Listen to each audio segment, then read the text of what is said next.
The second concern that Singaporeans have told me on my walkabouts is jobs.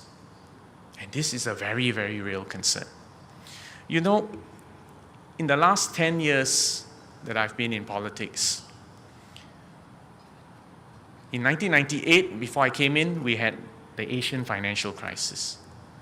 2001, we had the dot-com bust, and then we had September 11. Today, we know Osama bin Laden has finally been executed.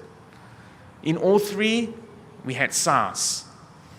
In 2008, 2009, we had the global financial crisis, the biggest financial crisis that has hit us, all of us here, in our lifetime, right? Yet, we seem to have recovered.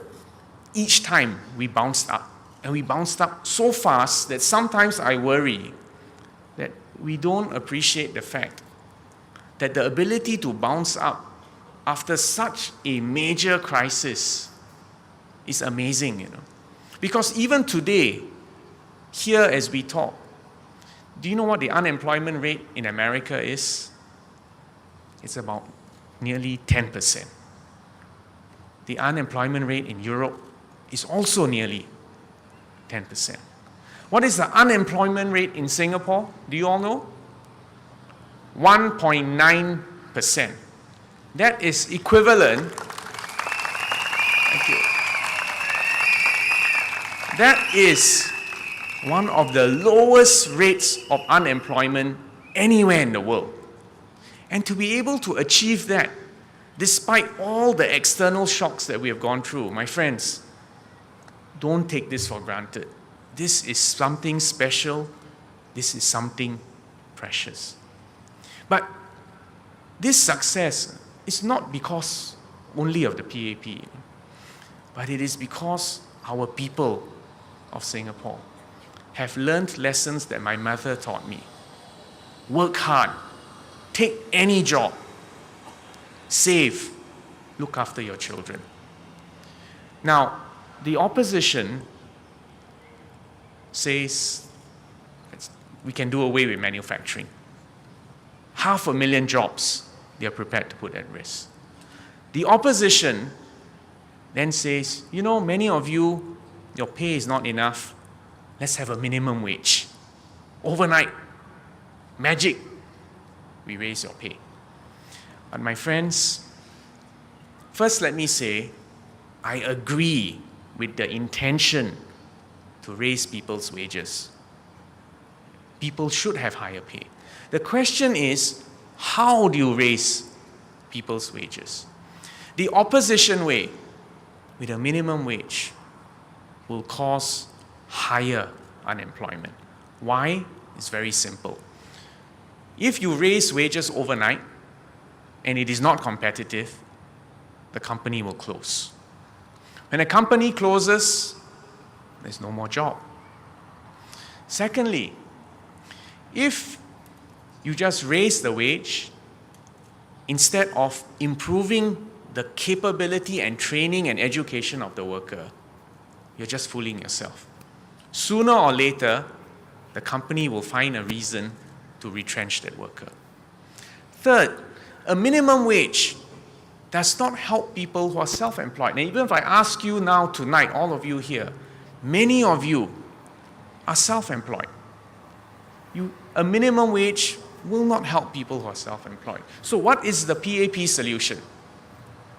We call it workfare, which means we top up your salary so that you have a decent wage, enough to save, enough to look after your family, enough to have a decent life in Singapore.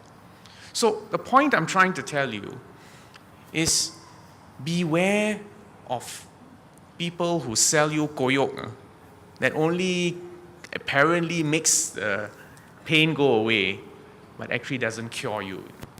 All right?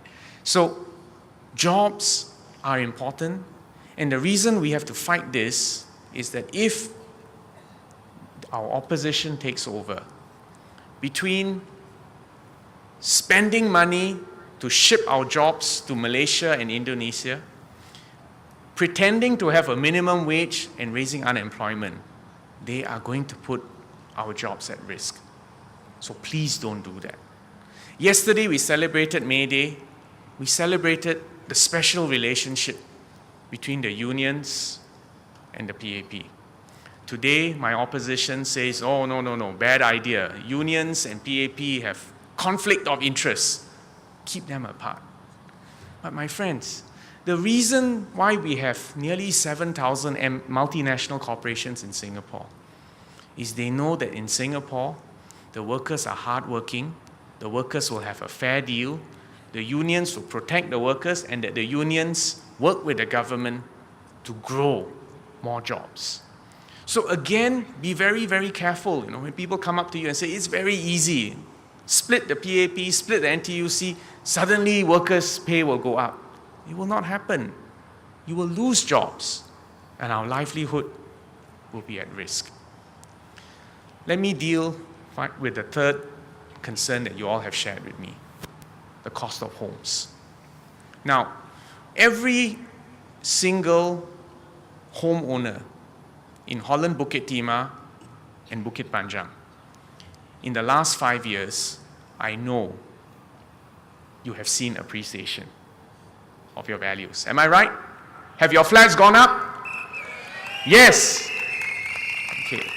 Now, you can be happy about that, but I have also met some of you who say, but I worry about my children. Yes, my flat has gone up, but can my child afford a flat?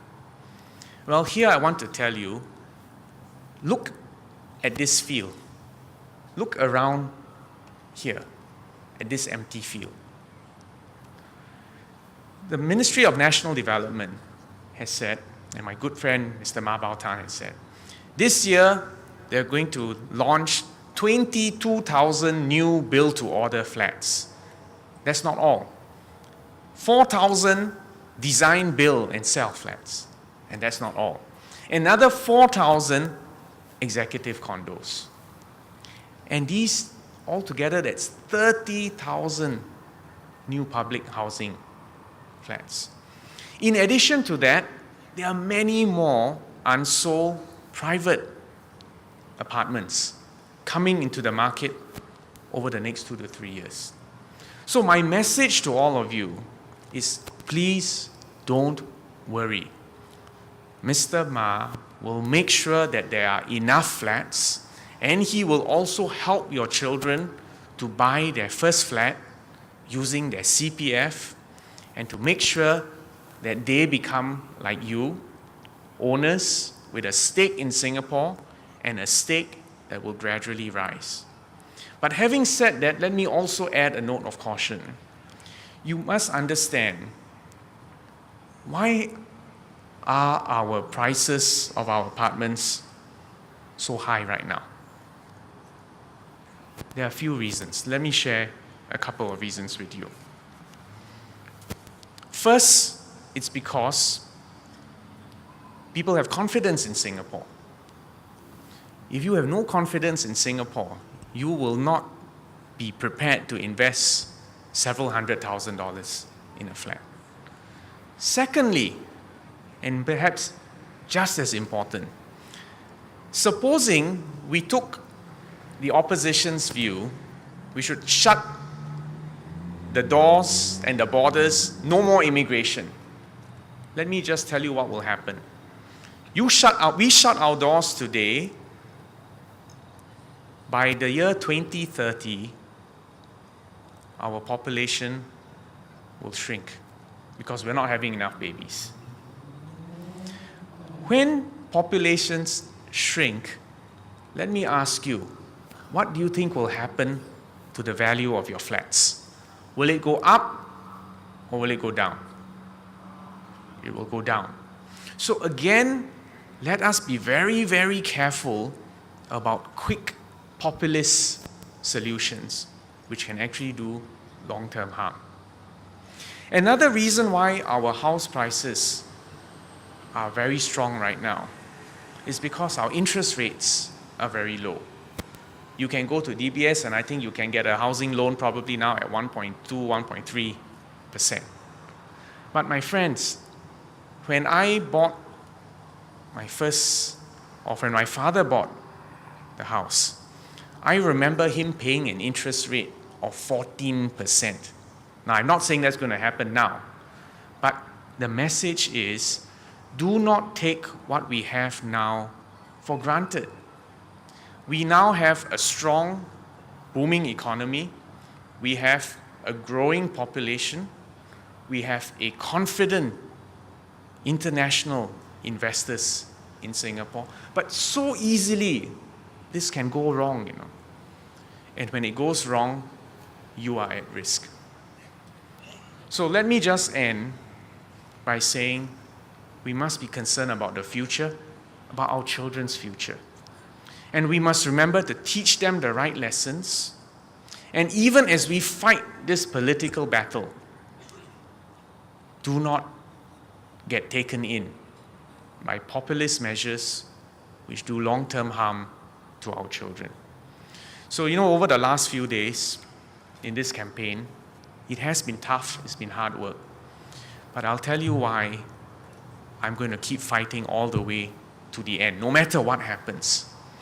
Because we need to protect our homes, our jobs, our children for the future. Can you think of anything more important to you? Your children, your homes, your jobs.